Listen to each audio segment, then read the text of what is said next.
Toma o seu lugar aí, fica à vontade.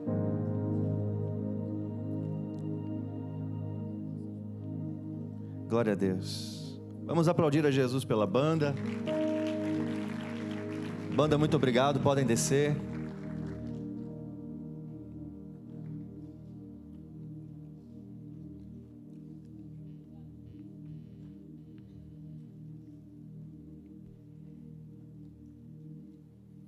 Feche seus olhos por um instante.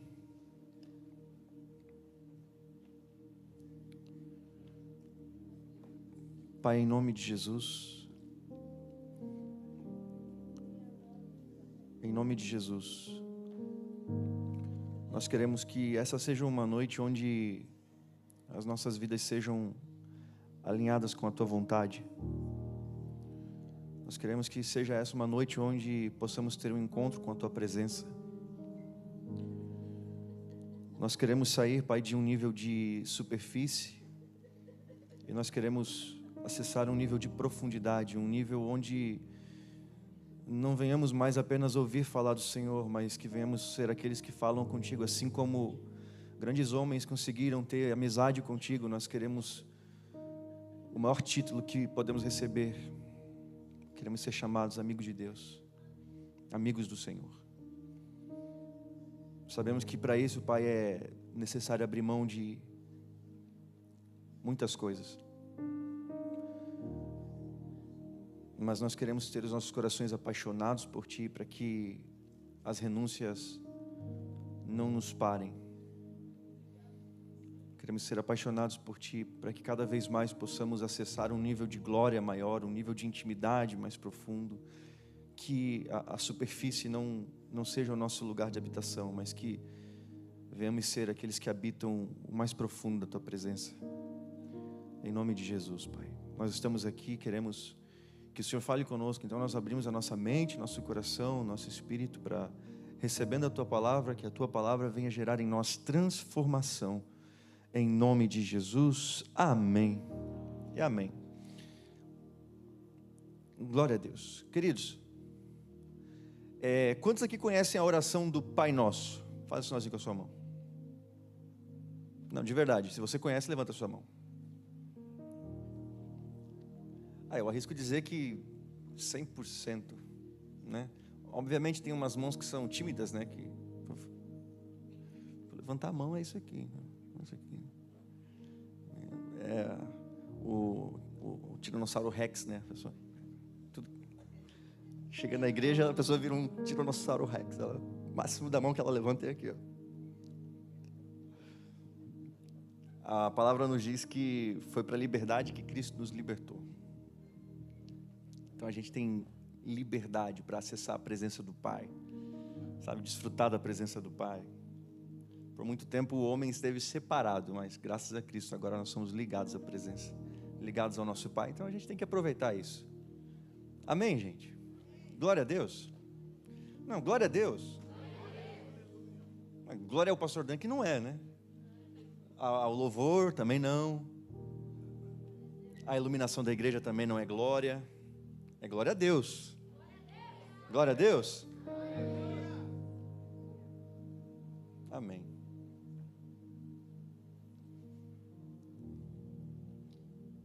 Que a gente fica meio confuso, sabe?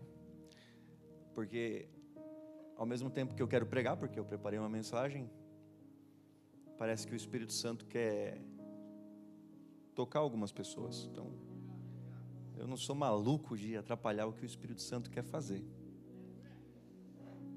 E o toque que o Espírito Santo vai fazer agora é um toque de libertação. Amém?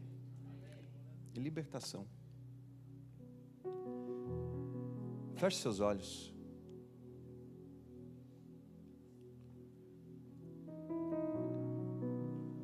Eu vejo como se algumas pessoas tivessem chegado aqui nessa noite com suas vidas aprisionadas, mas nós servimos a um Deus que é o Senhor dos exércitos, Ele que não conhece derrota, é um Deus de vitórias e vitórias, e Ele vai trazer vitória nesse momento sobre a sua vida, sobre aquilo que está te acorrentando, sobre aquilo que está trazendo cadeias sobre você.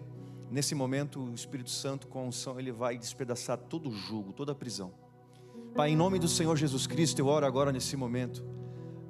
No poder que há no nome de Jesus, eu declaro agora que todas as cadeias, correntes, prisões são quebradas e desfeitas em nome do Senhor Jesus Cristo.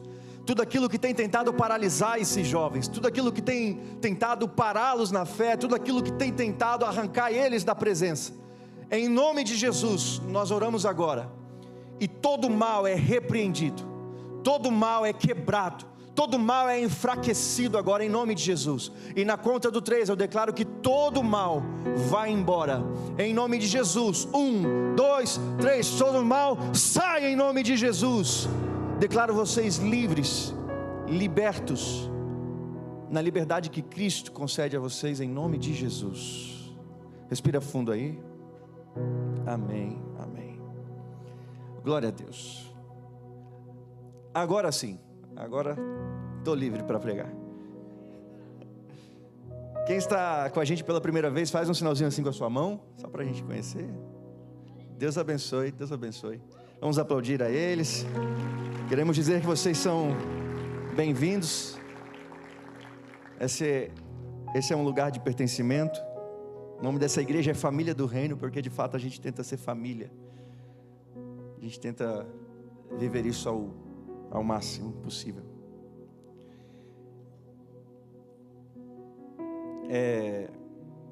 Vamos orar o Pai Nosso? Vamos? Vocês querem orar o Pai Nosso? Então vamos orar no 3, 1, 2, 3. Pai nosso que estás nos céus, santificado seja o teu nome, venha a nós o vosso reino.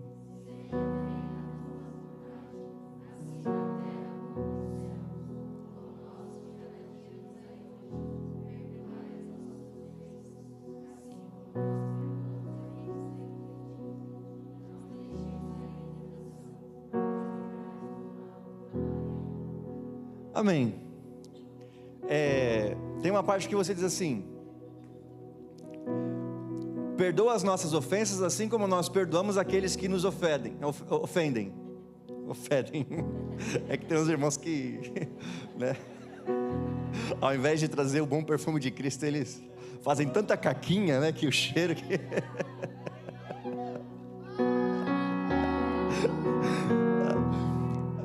Mas olha só a dinâmica dessa oração. Perdoa as nossas ofensas da mesma forma que nós perdoamos aqueles que nos ofendem. Então, eu tenho certeza que todos nós aqui, todos os dias precisamos, carecemos do perdão de Deus, porque nós ofendemos a Deus com os nossos atos. Ninguém aqui é santo.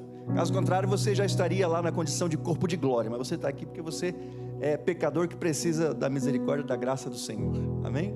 Só que essa oração diz que você tem que receber o perdão de Deus na medida que você perdoa as pessoas. Então tem muita gente aqui carregando ofensa, tem muita gente aqui retendo perdão e está querendo que Deus perdoe. Só que a oração diz que Deus te perdoa da mesma forma que você perdoa os outros. Então quando Deus te perdoa, não é para você receber o perdão de Deus e deixar de perdoar as pessoas. Perdoe as pessoas, porque perdoando elas, Deus te perdoa também. Se você não perdoar as ofensas dos homens, a Bíblia diz que Deus também não perdoa as suas ofensas. Eu estou deixando o Espírito Santo conduzir. Tudo que eu estou falando aqui não faz nem parte mas libertação. Algumas correntes foram quebradas no início desse culto. Eu não sei você, mas eu percebi que parece que o ambiente ficou mais leve. E agora o Espírito Santo está querendo falar que existem pessoas que estão guardando mágoa. Tem pessoas magoadas, feridas com alguém, e você precisa liberar perdão, porque à medida que você perdoa, Deus libera graça, Deus libera perdão sobre você. E esse fardo que você está carregando hoje, por conta dessa mágoa que você tem, vai embora a partir do momento que você perdoar. Então perdoa quem você tem que perdoar, amém? Saindo do culto, se for preciso, liga para alguém, procura quem você tem que procurar. Mas se o Espírito Santo está falando, alguém está ouvindo, e se é com você, o Espírito Santo está falando com você, porque isso não faz parte da pregação de hoje. Então olha só, gente, nós oramos essa oração que foi deixada para nós como modelo, né? Os discípulos uma vez chegaram para Jesus e falaram assim: Senhor, nos ensina a orar. E Jesus ele deixa para nós esse modelo, essa dinâmica de oração. E você vai ver que uma das coisas que Jesus ensina nessa oração é a maneira que a gente precisa agir. Jesus ele nos deixa claro que a nossa vida precisa ser uma vida que carrega a preocupação de trazer a realidade do reino de Deus, para que este reino se manifeste na terra. Jesus diz: venha a nós o teu reino.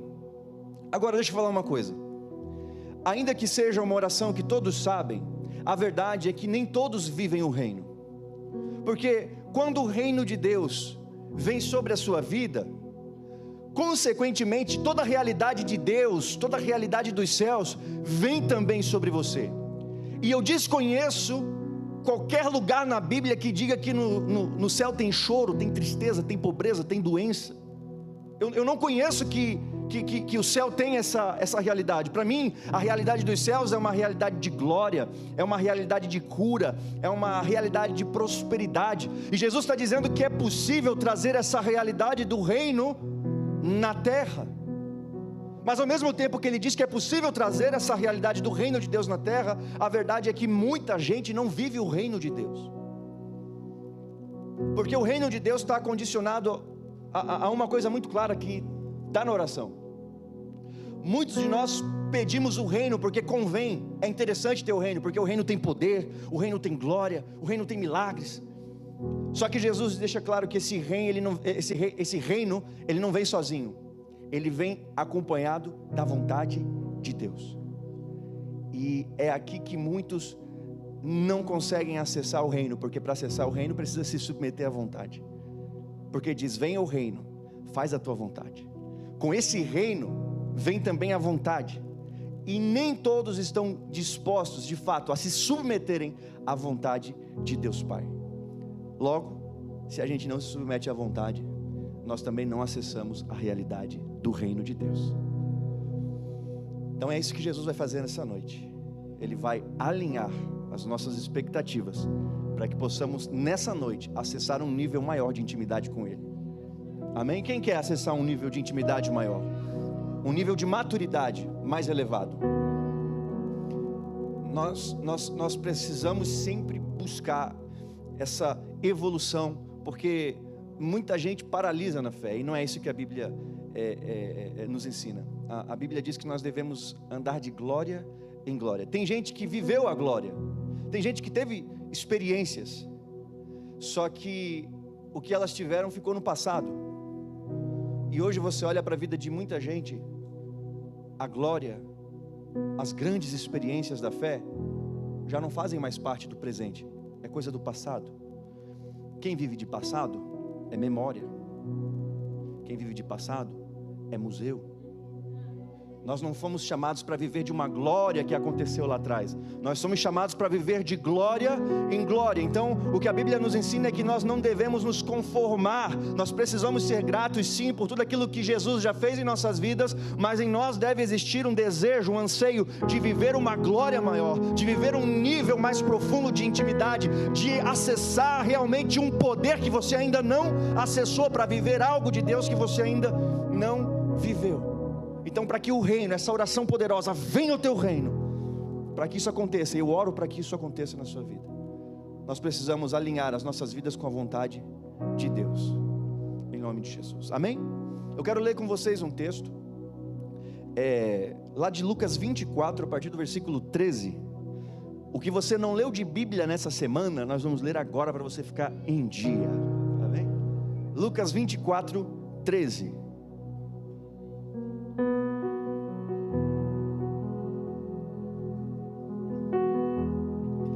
E eis que no mesmo dia, iam dois deles para uma aldeia. Deixa eu situar você.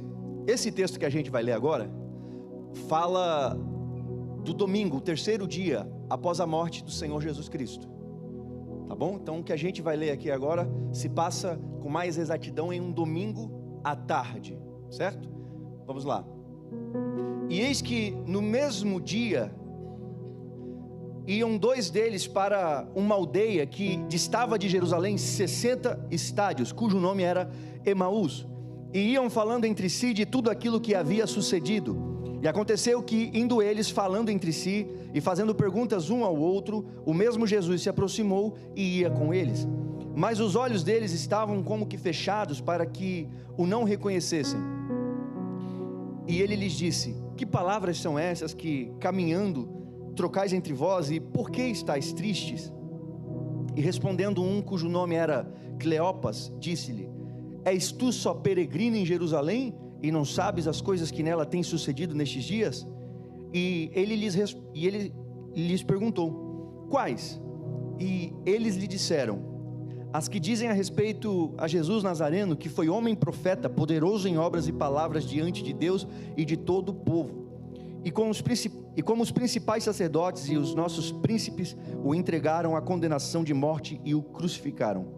E nós esperávamos que fosse ele o que remisse Israel, mas agora sobre tudo isso, é já hoje o 3º dia desde que essas coisas aconteceram. É verdade que também algumas mulheres dentre nós nos maravilharam, as quais de madrugada foram ao sepulcro, e não achando seu corpo voltaram dizendo, que também tinham visto uma visão de anjos, que dizem que ele vive. E alguns dos que estavam conosco foram ao sepulcro e acharam ser assim como as mulheres haviam dito, porém a ele não o viram. E ele lhes disse: ó nécios e tardos de coração para crer tudo o que os profetas disseram. Porventura não convinha que o Cristo padecesse estas coisas e entrasse na sua glória? E começando por Moisés e por todos os profetas, explicava-lhes o que dele se achava em todas as escrituras. E chegaram à aldeia para onde iam, e ele fez como quem ia para mais longe. E eles o constrangeram, dizendo: fica conosco, porque já é tarde, e já declinou o dia. E entrou para ficar com eles. E aconteceu que, estando com eles à mesa, tomando o pão, o abençoou e partiu e lhe deu. Abriram-se-lhes então os olhos e os conheceram, e ele desapareceu-lhes. E disseram um para o outro: porventura não ardia em nós o nosso coração quando pelo caminho nos falava e quando nos abria as escrituras?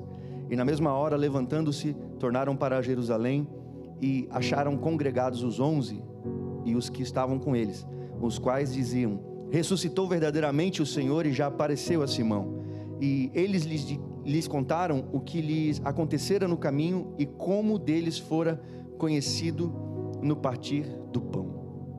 Amém? Essa história é linda. Se você não entendeu por conta da leitura, era domingo à tarde, o 3º dia já após a morte do Senhor Jesus, e 2 homens estavam caminhando. Eles estavam saindo de Jerusalém e eles estavam voltando em direção a Emaús. Emaús era uma aldeia, era um lugar onde esses homens moravam. Só que enquanto eles estavam caminhando, e pela leitura a gente consegue perceber que esses homens eles estavam tristes, eles estavam decepcionados. E Jesus começa a falar com eles, e eles não conseguem reconhecer que Jesus estava ali. Os olhos estavam fechados, até que Jesus começa a ensinar tudo aquilo que estava escrito sobre ele nas escrituras. E quando eles chegam em casa, Jesus faz como, se ele fosse seguir em diante, mas aqueles homens chamam Jesus e dizem: fica aqui conosco. Só que o detalhe é que até então eles não reconheceram que era Jesus. E aí Jesus entra na casa, e quando Jesus entra na casa, quando ele se assenta à mesa, ele pega o pão e parte. Quando ele parte o pão, os olhos se abrem e eles reconhecem que ali se tratava de Jesus, E aí eles entenderam por que enquanto eles estavam caminhando, o coração deles queimava, porque era Jesus ali falando da palavra para eles. Só que olha só, a informação é que esses homens eles estavam saindo de Jerusalém e eles estavam regressando para Emaús. Só que essa atitude deles não era uma atitude inocente. Na verdade, eles estavam sendo desobedientes. Porque se você observa o mesmo capítulo, porém, mais adiante, lá no versículo 49, olha só o que Jesus disse. Olha só o que Jesus disse: eis que sobre vós envio a promessa de meu Pai. Ficai, porém, na cidade de Jerusalém, até que do alto sejais revestidos de poder. Agora eu quero voltar no versículo 17, e eu quero ler com você mais uma vez, exclusivamente esse versículo. E ele lhes disse: que palavras são essas que caminhando trocais entre vós, e por que estáis tristes? Então Jesus observou que esses homens estavam caminhando, voltando de Jerusalém, e ele percebeu que eles estavam tristes, e Jesus pergunta o porquê. E olha só o 21: e nós esperávamos que fosse ele o que remisse Israel, né? Nós esperávamos que Jesus remisse Israel, mas agora sobre tudo isso, é já hoje o terceiro dia desde que essas coisas aconteceram. Esses homens, eles estavam tristes, decepcionados com Jesus, porque o nível de fé que eles viviam, infelizmente, é um nível de fé que muitos de nós vivemos, que é um nível que determina que Jesus ele é o meu Jesus. Jesus, ele é o Jesus para mim, o Jesus do meu jeito.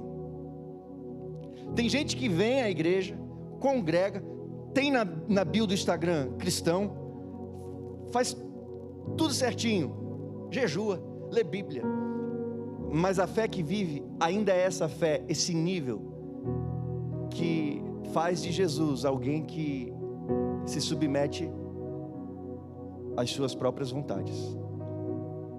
E isso é um BO que você não tem noção. Você vai ver que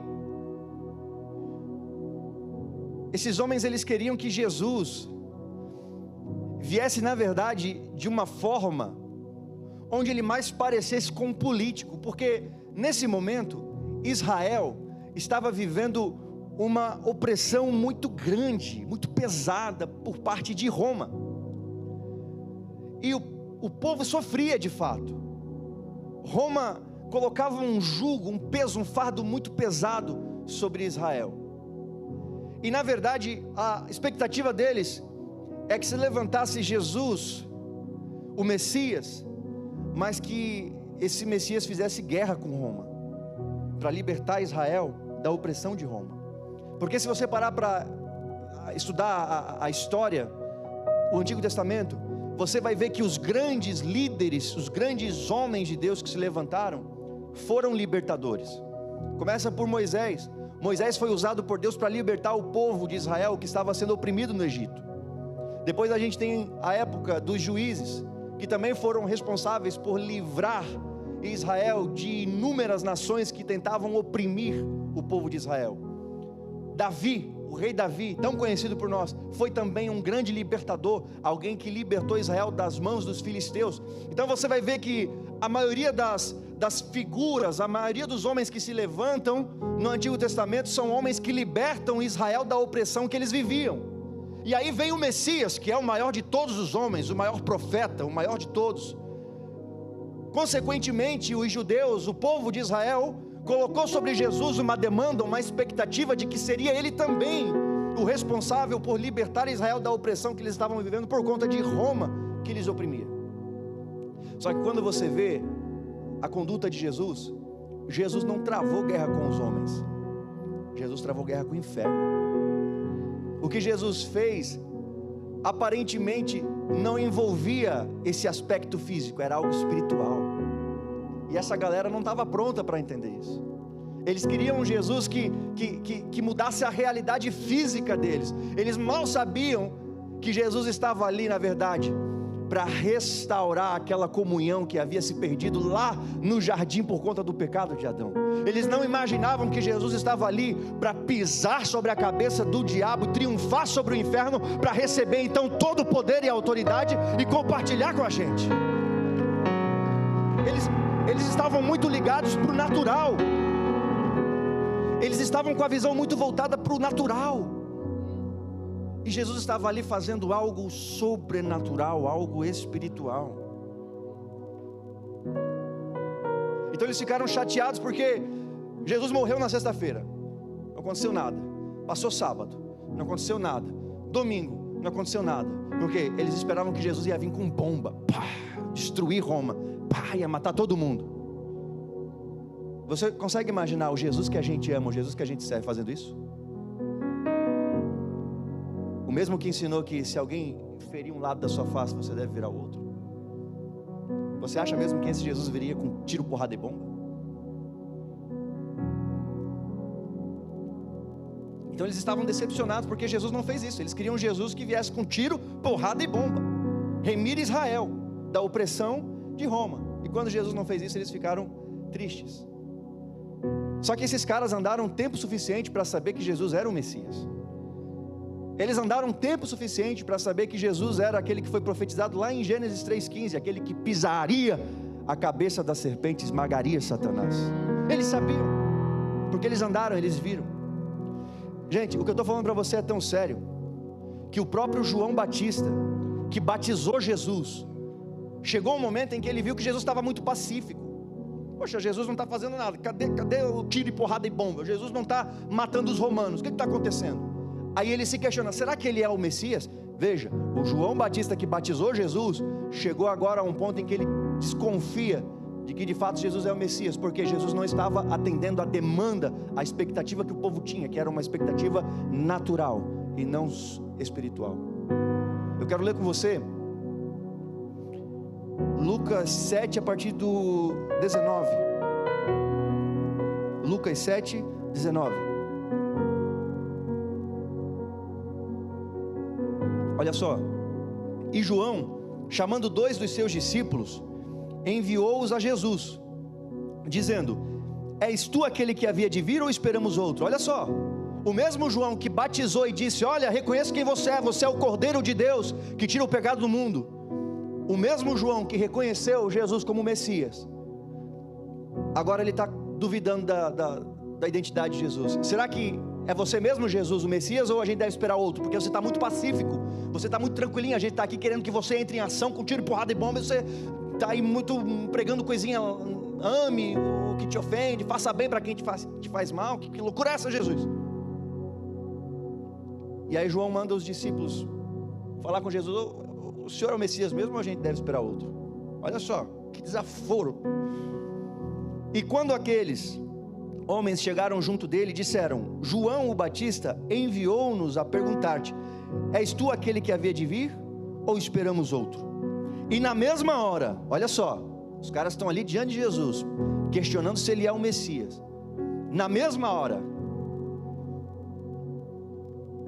curou muitos de enfermidades e males, e espíritos maus, e deu vista a muitos cegos. Respondendo então Jesus, disse-lhes, ide, e anunciai a João o que tendes visto e ouvido, que os cegos veem, os coxos andam, os leprosos são purificados, os surdos ouvem, os mortos são ressuscitados, e aos pobres anuncia-se o Evangelho. E bem-aventurado é aquele que em mim não se escandalizar. Ei, sabe por que Jesus respondeu dessa forma? Porque João Batista sabia que para dar vista aos cegos, curar o coxo, dar vida ao morto, somente o Messias podia fazer isso. Então Jesus não respondeu com palavras. Jesus, não, calma aí, vai lá, faz o seguinte. Começou a curar, começou a manifestar o poder. Aí ele falou, agora vocês voltam lá e falam para o João Batista, que os cegos estão vendo, os coxos estão andando, os paralíticos estão se movimentando, vai lá.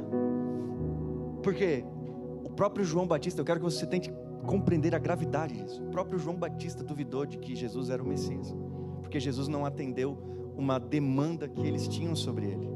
E quantos de nós vivemos a nossa vida cristã e colocamos demandas sobre Jesus, e essas demandas muitas vezes não tem nada a ver com a vontade dele sobre nós?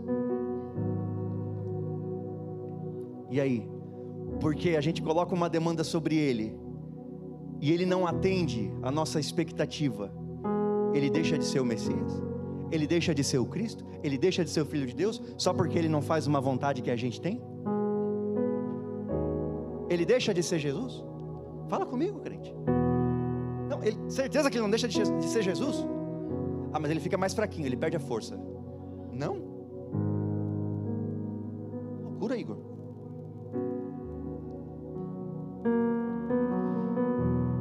Olha só. Hoje você vai saber se você tem fé ou se você tem expectativa. Na sua vida com Deus você pode viver essas duas realidades. Você pode viver a fé e você pode viver a expectativa. Tem gente que tem fé em Deus, tem fé em Jesus, mas também tem gente que tem expectativa em Jesus, tem expectativa em Deus. Por quê? Expectativa está relacionado ao que eu espero que Ele faça. Isso é expectativa, não é fé, é expectativa. Expectativa é o que eu espero que Jesus faça por mim. Fé é o que Ele quer fazer e ponto. Eu me submeto. É diferente. Tem muita gente vivendo a fé cristã com expectativa. E é por essa mesma razão que muita gente que está na igreja, daqui a pouco não está mais na igreja. Porque ele vive de um jeito onde ele quer viver a sua vida de fé, de modo onde Jesus vem atender constantemente as suas vontades. E se Jesus não atender às suas vontades, a pessoa se revolta. Sabe aquelas crianças birrentas que faz birra no mercado porque a mãe não quer comprar o carrinho que está ali na exposição, o Hot Wheels, ou sei lá o que. Estou falando isso porque eu fazia isso. Eu chegava em casa, eu apanhava, mas era birrento. E tem gente que faz essa mesma cena com Jesus, porque a pessoa coloca um desejo, uma expectativa sobre Jesus, e nem sempre Jesus atende às nossas expectativas, e aí a pessoa dá chilique, surtadona, né? Vou sair da igreja porque Jesus não é bom, Jesus não me ama. O João Batista ficou malucão, duvidou, porque queria que Jesus viesse de um jeito, e Jesus não veio do jeito que eles esperavam. Eles queriam um Jesus guerreiro, um Jesus valente, homem de guerra, divisa de fogo, varão de guerra. Mas ele veio como um pacificador. Bem-aventurados são os mansos, os pacificadores.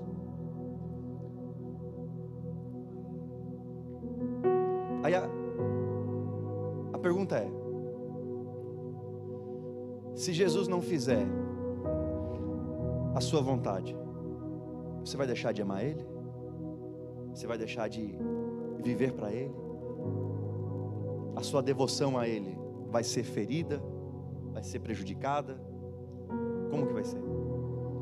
Porque na sua vida com Deus, vai chegar momentos em que você vai esperar que Ele faça algo, e nem sempre Ele vai fazer o que você espera, porque Ele é o Senhor, não nós. Tem gente que quer ser Senhor sobre Jesus. Não, Jesus, você faz o que eu quero. Tá maluco, cara? Ele é o Senhor, eu me submeto. Ele tem a vontade, eu me submeto. E eu me submeto com alegria, cara.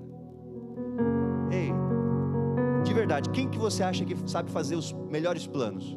Ele ou eu? Ele ou você? E por que você duvida e questiona? Você acabou de dizer que Ele é capaz de fazer planos melhores que você. E por que quando Ele fala para você viver os planos que Ele tem para você, você questiona? Tchai, tome.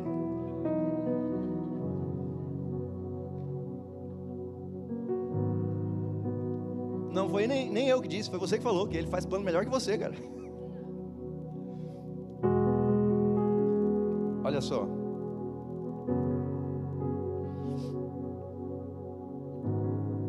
Atos 1, verso 4. Cadê o povo animado que...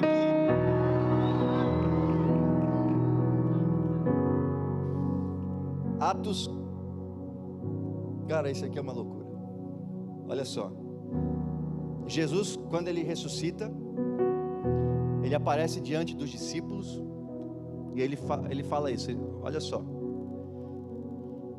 E estando com eles, com os discípulos, mais uma vez Ele lembra, ó, determinou-lhes que não se ausentassem de Jerusalém.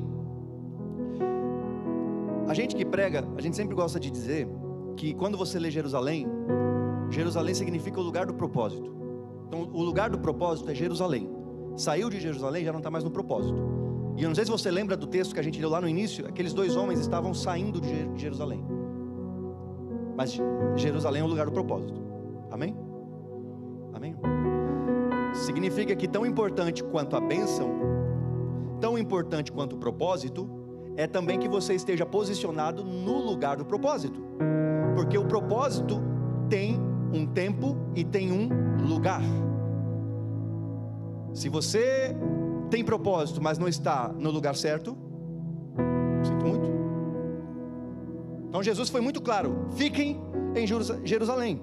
Determinou-lhes, olha só, não foi uma sugestão, foi uma ordem. Determinou-lhes que não se ausentassem de Jerusalém. Olha só, mas que esperassem a promessa do Pai. Gente, Jesus não está falando de uma promessa, Jesus está falando da promessa, a promessa. Mas Ele está falando: aguardem em Jerusalém, até que essa promessa se cumpra sobre vocês. Se você não sabe, essa promessa que Jesus está falando, Ele se refere à vinda do Espírito Santo. Sabe? Aquele revestimento de poder que os crentes recebem quando o Espírito Santo vem sobre eles. Jesus está falando disso. O Paracletos, o amigo cheiroso, Ele vai descer sobre vós. Cara, imagina. Ei, uma coisa é o pastor Dan pregando para você. Às vezes você pensa, mó chatão. Mas imagina, era Jesus falando com eles. Imagina, Jesus falando com eles. Gente, não saiam de Jerusalém. Aguardem aqui até que se cumpra a promessa de meu Pai sobre vocês. Vai ter conversa top, cara. Olha só.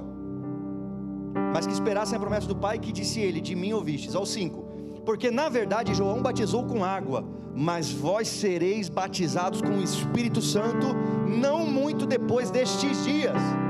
Uau, que notícia maravilhosa que Jesus está entregando ali para aqueles crentes, cara. Que coisa linda.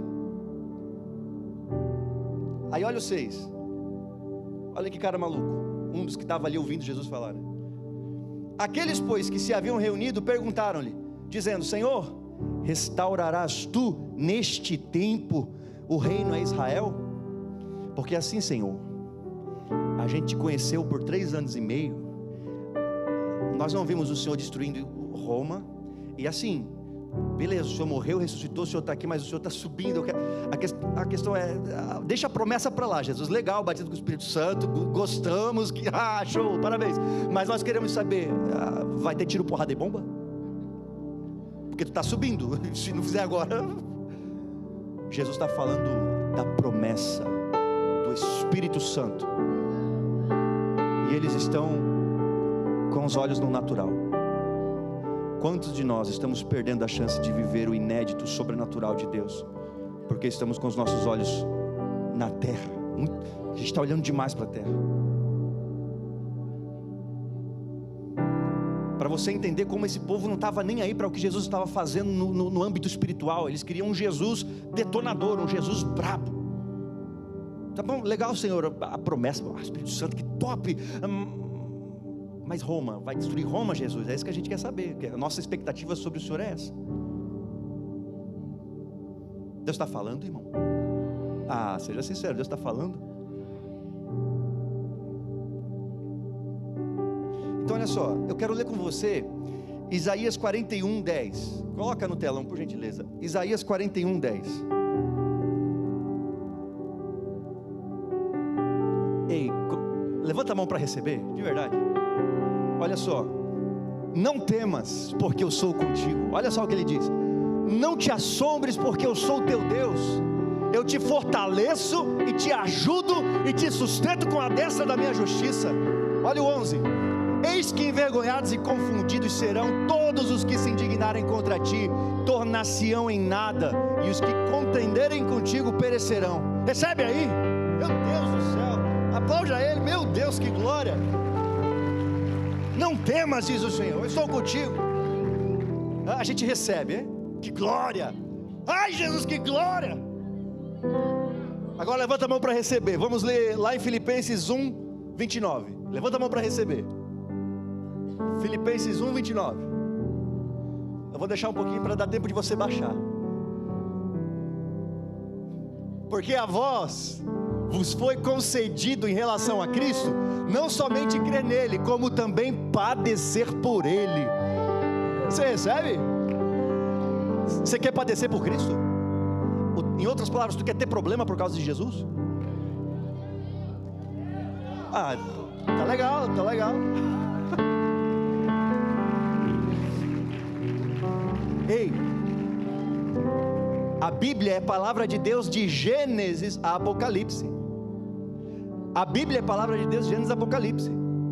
O problema é que tem muita gente que quer tratar a Bíblia como um menu de restaurante, quer escolher o que quer, as preferências.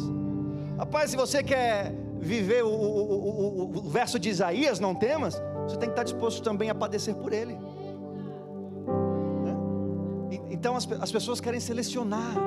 Não, até aqui eu vivo com Jesus, mas a partir do momento que eu tenho que padecer por ele, estou legal, né? Minha vida já é tão problemática, patrão mó chatão, professor fica pegando no meu pé, agora eu tenho ainda que por cima padecer por causa de Jesus, estou legal.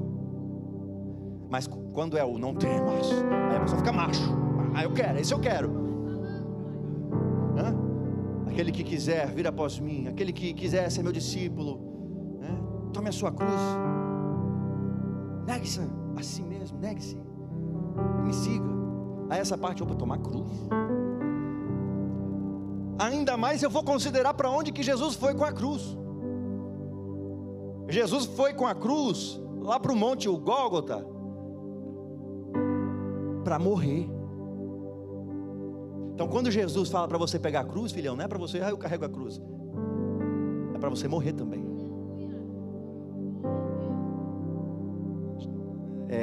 Pelo amor de Deus, não é suicídio. Okay? Aproveitando, a gente está no mês da prevenção contra o suicídio, né? Não desista da sua vida, porque sua vida é preciosa diante de Deus, diante de nós. Te amamos, viu? Se alguém estiver passando por problemas assim, eu estou falando sério, não estou brincando. Se você está aqui, você está com pensamentos suicidas, você me procura a pastora, pode vir direto na gente. A gente está aqui para ajudar, amém? Mas não é essa morte, não é... É morrer para o seu eu, é morrer para a sua vontade. Quando Jesus manda você pegar a sua cruz, é para você morrer para a sua vontade, porque, sabe, Ele gosta de você morto, porque morto não fala. Você já viu morto falando? Morto não questiona. Ah não, Jesus, não. Morto não questiona, morto não fala. Posso te falar uma coisa? Quantos querem a vida de Cristo? Ele não divide espaço. Para Ele dar a vida dele para você, você tem que estar morto. Porque se tiver a sua vida aí,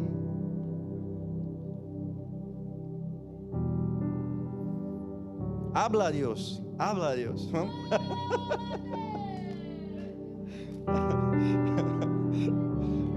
Que glória. Vamos lá. Então, para a gente terminar, a banda pode subir, para dar uma falsa sensação de que o culto está acabando.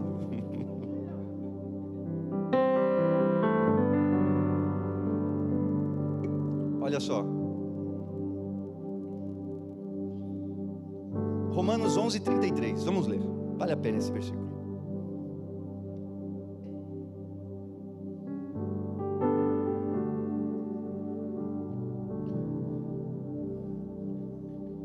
Diz assim: a profundidade das riquezas, tanto da sabedoria como do conhecimento de Deus, quão insondáveis são os seus juízos e quão inescrutáveis os seus caminhos.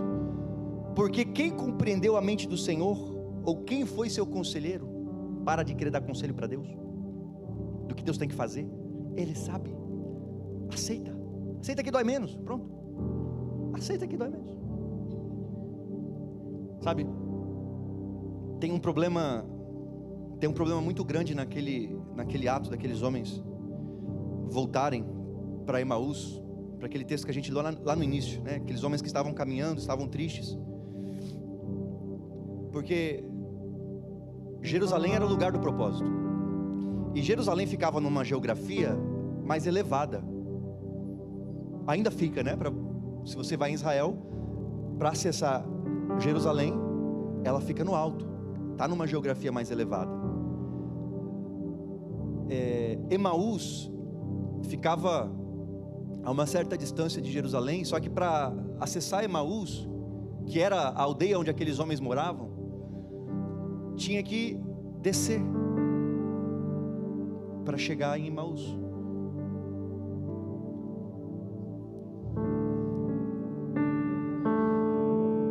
Aqueles homens, eles estavam decepcionados com Jesus, porque Jesus, né, não atendeu a vontade deles.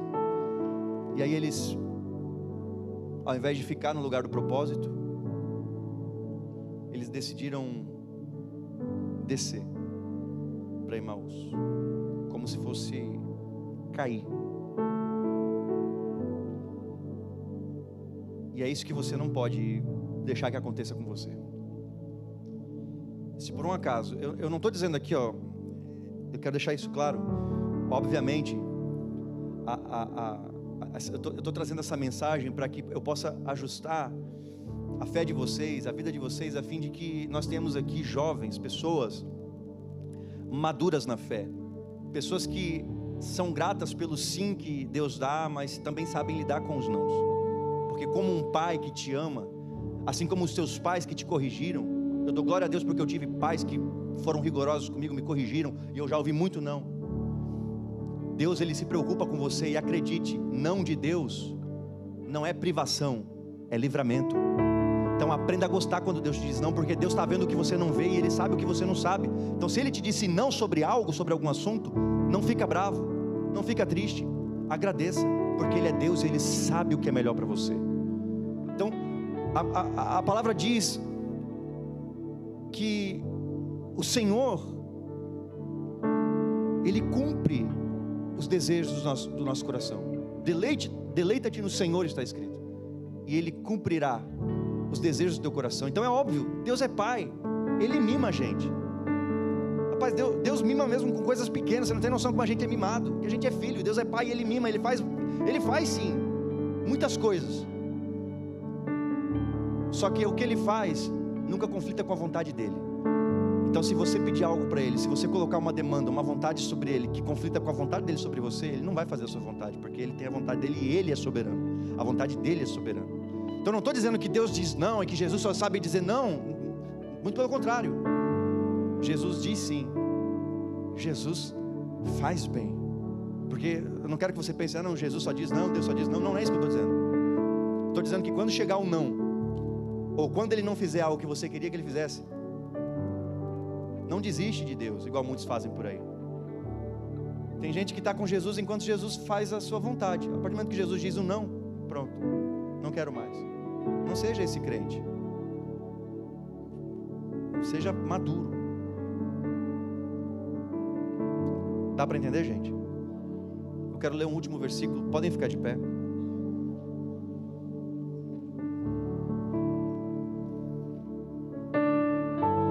João 1:11. João 1:11.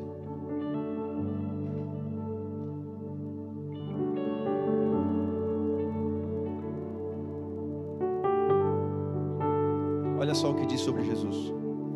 Veio para o que era seu, e os seus não receberam. Mas a todos quantos o receberam, deu-lhes o poder de serem feitos filhos de Deus, aos que creem no seu nome. Cara, eu não quero acreditar que para as pessoas darem glória a Deus, o cara tem que se esgoelar. Tem que ser pentecostal. Eu sei ser pentecostal. Quer que eu seja pentecostal? Veio para o que era seu, e os seus não receberam, mas a todos quantos... Precisa disso para dar glória?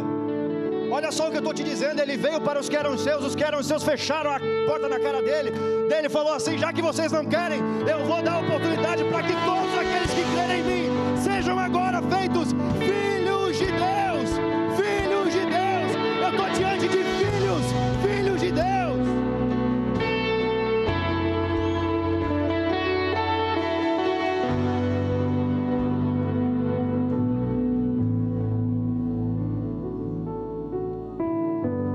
Feche seus olhos. Pai, nós te agradecemos por essa palavra. Te agradecemos porque nós cremos que o Senhor tem desejado de nós um nível de maior maturidade.